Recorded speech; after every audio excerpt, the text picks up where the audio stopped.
I come from a really small town. Think of the littlest, most nothing happens here city extended layover in your flyover state nightmares, and my hometown is even more quiet than that.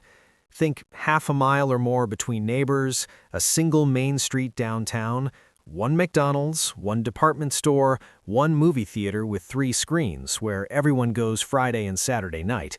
Church every Sunday, everyone knows everyone else, or at least knows their business. The whole city is invested in the fortunes of the high school football team, that sort of place. Graduating class of 60. Not because the senior class was dumb, it was just a tiny high school. I didn't really fit in at school, and kind of was a loner by choice. I cringe about it now that I'm almost 26, but I was a wannabe emo/goth rocker. I still got invited to party with the other kids, not because they liked me, necessarily, but because there just wasn't many people to invite. My mom baked cookies and cakes for church, and when she wasn't doing that, she cut hair in the town's one salon. My dad owned an internet cafe for a while, when those were hot. Once everyone, even in our little nowhere town, got Wi-Fi, he turned it into a tax service. Business is always slow because most people did their own taxes, but he didn't really depend so much on his business. He served 20 years as a petty officer in the Navy, and so he and Mom got by on his pension. In high school, I worked at the private burger place that competed mostly unsuccessfully against the town's single-chain fast food restaurant. My boss always told me I should ask my mom to cut my hair to stop looking like a dang girl. No thanks, old man. So, with all this boredom everywhere, you can imagine the sensation Miss Amber Fontaine caused when the high school hired her to be the 11th and 12th grade English teacher. Miss Fontaine was of French extraction and had moved to America in her later teens to go to college in New York. She was only 24 and very beautiful. She spoke perfect English, but did so with a very pleasant accent. Obviously, all the guys loved her and lots of women hated her. She appeared oblivious to all the attention, however, and just stuck to her job. Really, we didn't know too much about her. She mostly kept to herself, and nobody ever saw her hanging out with any men in town, and it wasn't for lack of the men's trying. It soon became clear that she wasn't into dating any of the men our city had to offer. Much later on, I found out that she had just taken the job in our small town to gain experience, with a future goal of being a college professor in a big city, a sort of 2-year plan. Obviously, I had a crush on her. We all did. It was and still is a small church-going town, so nobody really acted out on his urges or tried to harass her or anything like that. As guys, we'd talk about how hot she was amongst ourselves, usual locker room stuff teenage boys do, but that was it. My one real out-of-school experience with Miss Fontaine was when she stopped by the burger joint I worked at and saw me working there. She told me I had a nice smile and that she wished I smiled more, because in school I was always frowning because I was in my emo everything sucks phase. When the food preppers came up with her food and handed it to me to give to her, I was impressed and not at all surprised that she ordered a salad. She didn't strike me as someone who ate the greasier slop we sold there. In school, the following Monday, she smiled at me in the hall, and I smiled back. Then she said, "You're learning," but not in a condescending or patronizing way, just a fun, kidding way, and I exchanged a smile with her every time after that. And that was the extent of my great high school romance with Miss Fontaine. Exchanged a few hellos and smiles during my senior year when I was 17. Things changed the following year, though. I was 18 and still working at the burger joint when Miss Fontaine comes by the restaurant. "Oh hey, OP," she says, and asks with real seriousness, "Are you going to college?" I tell her the truth. I'm working with my band. I cringe about this period in my life, too. Playing guitar and saving money for community college. Only sort of truth about the last thing. Honestly, most of my money I spent on weed and ecstasy.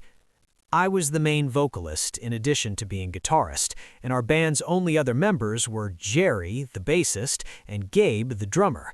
Both of them were just out of high school, like me, and like me, they had no plans to go to college. Gabe worked at the same burger joint as me, and Jerry, who had been one of my best friends in high school, ironically worked at the chain fast food restaurant down the street from my restaurant. Our lives at this time revolved around wasting our youth, skateboarding, getting high, and playing in our punk band. We liked to think that we played an emo punk metal fusion, but looking back, our sound hasn't aged well. Ms. Fontaine tells me that now that she's in her second year of teaching, she has a better sense of how to do things.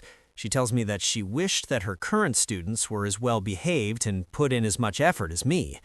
I earned mediocre grades throughout school, but consistently earned an A in English because I like to read. She says she'll see me around. A few days later, she comes into the restaurant again, and we get to talking, and she asks me if I'd like to go to a movie. I can tell she's bored because there's really no one her own age for her to hang out with in town, or if there are, they're all lame. I think we both get the feeling that it's natural we should hang out, and now that I was completely out of high school and she wasn't my teacher, and we were both adults, by this time I was newly 18 and she had just turned 25, why not? So, that's how it started. We'd meet up in the early evenings, totally innocent, and go to the movies or to dinner at the one good restaurant in town. Miss Fontaine was cool about letting me slide when it came to paying for our dates because she knew I made minimum wage. It was actually me who started to push our relationship to the next level. After a while, I started to hold her hand when we walked places, and finally we started kissing, never in front of anyone. She taught me a lot of French words and phrases over the next summer and fall while we were going out. My parents knew I was sort of dating my former teacher, but since it was keyword former, they didn't really raise any stink about it. Miss Fontaine would always try to convince me to go to college, but she did see our band play a few times when we got a rare gig at the roller rink, and she was nice enough to not tell us what she really thought of us, LOL. We didn't have sex until we had been dating casually for nearly 2 months. That was my idea too, but she admitted that she really liked me, and she wanted it to happen ever since we reconnected earlier that year, after I had graduated. I'm not the kiss and tell type, but my bandmates sort of knew that the dynamic in my relationship with Miss Fontaine, she had been Amber ever since we first made out, it changed. They appeared cool with it. I stopped using illegal substances so much and started saving money for college. The JC near my house was super cheap. Amber would often tell me she thought about applying there for work, but said that she really wanted to move to the West Coast or back to the East Coast to teach at a college. Eventually, she told me she'd like me to come with her. After a few months, I was in love with Amber, and she was in love with me too, she said. We didn't throw our relationship in people's faces or show public affection, but it's not like we pretended not to know each other either. Amber had come around the house and my parents really liked her and thought she was a great influence on me. I didn't exactly cut my hair, but I was neater and more presentable, and eventually I really did begin enrolling in GE classes at the local 2-year. But then, things went downhill fast. Out of seemingly nowhere, Amber got called in for a meeting with the local school board. This is my secondary account to the situation, as Amber was the one there, not me. There had been reports that she was dating a former student romantically. They were talking about me, and that she was having a sexual relationship with said student when he was still a minor and still attending high school. Of course, she denied everything. Of course, they believed nothing. She had sent me a desperate text, and since ours is a small town, I think I've mentioned that a couple of times already, I was at that meeting in literally 10 minutes. I told them the truth, that I was in Miss Fontaine's class in 12th grade, and that I was her student. That was all. I told the truth that we reconnected several months after graduation, and only then did we begin dating, and I was over 18. The opinion of the board was essentially, "Look, son, we appreciate the noble effort you're making to defend your friend's honor, but we're looking for the truth here, not omissions." I insisted that I was telling the truth and not trying to cover anything up. After a lot of tears, Amber was simply warned that it wasn't becoming of a teacher to be seen with students outside campus, even if they're former students. And we assumed that was all. We were very curious to know who had complained about us and who had made up stories about us being intimate. I was staying at Amber's apartment by this time. I kicked in a portion of the rent, of course. I had even met her parents, albeit only on webcam. They're good people. They don't speak a lot of English, but Amber filled them in on missing pieces. They knew my age, and they were cool about it. We assumed it was just small-town gossip and that it would blow over. Boy, were we wrong. Over the next several weeks after Amber's meeting with the school board, vicious rumors started to spread about her. I won't insult your imagination. You know what people were saying. One day, my boss at the burger joint just told me he had to let me go. Some flim-flam excuse about the store losing money and my hairstyle was driving away customers. Whatever, dude. Amber told me it wasn't my fault and promised to support me while I looked for another job. But then one day, she got fired too. She was working as a probationary teacher. It meant that during her first 2 years, she could be fired for any reason, and actually no reason had to even be given. Explanations were for those who earned tenure. We both knew why she was getting fired, but the district strongly implied that it was simply because she was an ineffective teacher. In her defense, I looked at the data on the district website, and the number of students from our school who did well on standardized tests in her subject area leaped by double-digit points during the time she was a teacher there. Her numbers were far above the state average, and to this day, since her departure, those same scores have nosedived. Amber told me that students tended to respond well to her, and she was very popular among the students. It was true that she was immensely popular when I was a student, and I'll assume the same carried true the year after I graduated. Aside from the obvious fact that she was eye candy, she was simply a good teacher and a good person, and that's why the kids liked her. Lots of students threatened to riot when she was fired, but being the non-dramatic, non-attention-seeking person she is, Amber asked them to just focus on their studies and doing well and helping their new teacher adjust when he or she arrived to take her place. My dad told her she ought to sue the district, but Amber didn't want the drama. Besides, she said, she was allowed to resign so that it wouldn't show up on her record as her having been fired. Also, she said that the district promised not to try to revoke her teaching credential. Her own parents suggested maybe she ought to come home to France, but she insisted on sticking it out in America. My parents were cool in that they offered to let her move in with us while she figured her life out. She's lucky that her parents are well off, because they gave her some money to relocate to California. She asked me please to come with her, that she loved me, and we could start new there. I've always wanted to move to California, so I jumped at the chance. My parents were happy that I was in a relationship with a good person who obviously cared about me and gave us some money too. We got an apartment together in the Los Angeles area. Neither of us drove, so we both got bikes to get around. Our new area was a world apart from my old life, though I know Amber's own teenage years were in Paris, so Los Angeles wouldn't be as much of a culture shock for her. I immediately enrolled in a local community college and got a job as a waiter in a popular French restaurant. Our gimmick was that some of the servers actually spoke French. Over the last several months, Amber had taught me a lot of French, so I was a popular server in that restaurant because I gave it authenticity. Unfortunately for Amber, the school district misled her about her teaching license. When they promised not to have her license revoked, they spoke the truth, but they left out the part where they would attach an official reprimand to it that accused her of inappropriate relations with students under her charge. So whenever Amber applied for teaching jobs, this would immediately come up as a red flag on her applications. Another surprise red flag was that schools that she applied to would notice that she was fired from her last job. "No, I wasn't," she'd say. "I resigned." "Yeah, but it says here you were forced to resign to avoid termination for cause." Amber is 7 years older than me, but I think in some ways I know a lot more about how nasty Americans can be than her. Everywhere she went, doors would slam, career-wise. She appealed to the state teaching license organization, and they said they'd look into it, but months later, nothing came up. Calls to her former school resulted in her getting the runaround. No one knew anything. So for the next several months, I was paying our day-to-day bills and helping to support Amber, though I must acknowledge that the loans both our sets of parents gave us helped tremendously, and we couldn't survive without them. Finally, one day, Amber tells me, you know what? Fuck trying to teach public school. Oh, and OP, I'm pregnant. So, two pieces of good news.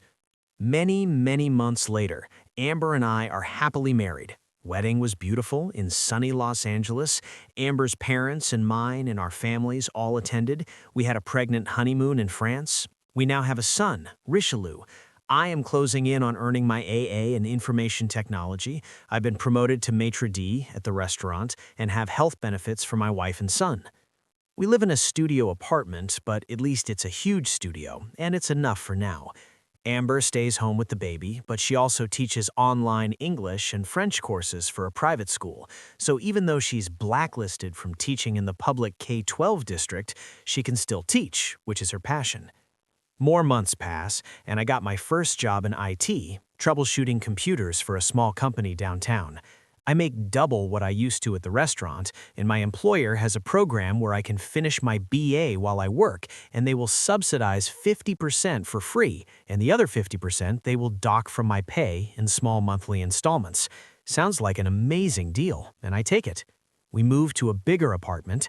Amber is making her awesome contribution both as a mother and to our finances with her tutoring. We're planning for her to eventually go back to school for her graduate degrees so she can finally fulfill her dream of teaching college. Oh, more good news, OP. I'm pregnant again. Life is sweet. Ha ha. So, while everything is going awesome, one day I get a text from Mom.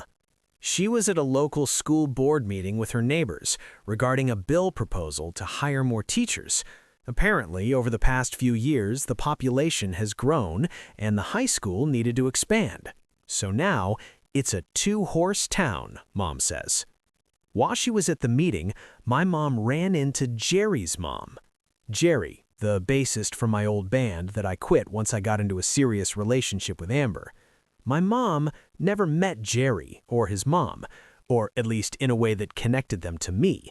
The reason was because I never brought Jerry around our house, because for a couple of years, Jerry was my drug supplier. He had the hookup for anything you wanted. Well, what does all this have to do with anything? My mom doesn't know Jerry's mom, but she hears her and some other lady talking about me and Amber. My mom heard them saying that Jerry had been the one to tell everyone about Amber and me supposedly having sex before I graduated, and his mom went straight to the school board. Their names as informers were protected under confidentiality. I'd lost touch with Jerry over the years and had stopped playing music with him long ago. I knew he resented all the time I was spending with my chick. It's a shame because he used to be such a good friend of mine. It sucked that he was behind getting my now wife and mother of my child and soon-to-be children fired from her career. Jerry's mom was a teacher at Amber's former school of employment. It became a joke of ours that his mom had such a huge stick up her ass regarding prim and proper behavior and was a goody two-shoes teacher whose shit didn't stink. Yet her kid Jerry, a student at her school, is basically the biggest drug dealer in town. Also, looking back, I know he had a crush on Amber too and probably always resented that I got to be in a relationship with her while he didn't. Maybe it's because she knows quality, you jerk. I was interested to learn that Jerry's mom was now on the school board. I didn't tell Amber about all this right away. I just asked her to tell me what she remembered about Mrs. Jerry's mom. She told me that Jerry's mom was always really mean to her and often one of the main instigators in getting everyone, the adults, on campus to exclude her from teacher social activities. It's one of the main reasons why Amber didn't make friends with the other teachers. Amber tells me that the male teachers tended to be nice to her at first, but female teachers overwhelmingly despised her before they even knew her. Jerry's mom, Amber told me, was also the teacher she knows who started a petition not to renew her contract for even a second year at the school. This was the first I heard about this. Evidently, only a few female teachers signed the petition, but the petition was placed in Amber's permanent file as evidence that the staff lacked confidence in her. They were basically setting her up to be fired, even though she was doing a good job teaching, and the students liked her. Well, I'm more Cali than Iowa these days, but I still keep in touch with a few kids, now grown up, I knew in school, including Gabe, the drummer from our old band. From what I hear, Jerry manages the burger joint I used to work at because the old guy who owns it retired. I have a social media account, but only use it to contact people in emergencies. I never update anything. My profile is practically blank online.